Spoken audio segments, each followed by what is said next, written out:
যেই ঘরের মহিলা দিনদার হয়, আল্লাহ ভীরু হয়, ওই ঘরের সন্তানেরাও দিনদার হয়। কারণ সন্তানরা মাকে বেশি ফলো করে, মাকে বেশি টাইম পায়, বাবাকে এত টাইম সন্তানে পায় না। পেটে ছিল মায়ের পেটে, তাও মায়ের সাথে, দুধ খাইল মায়ের, তাও মায়ের সাথে, অল্প বয়স পর্যন্ত মায়ের সাথে। বাবা থাকলো বাহিরে, বাবা থাকলো বাহিরে, বাবাকে কম টাইম পায়। এজন্য মায়ের আমল সন্তানের উপরে বেশি পড়ে। মা যদি নেককার হয়, সন্তানের উপরে নেক কাজের আসর পড়ে।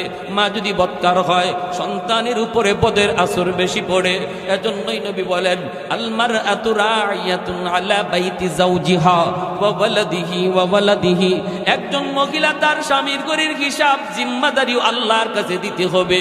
স্বামীর সম্পদের হেফাজত সে করলো কিনা, স্বামীর সম্পদের হেফাজত সে করলো কিনা, এই জবাব একজন মহিলা দিবে।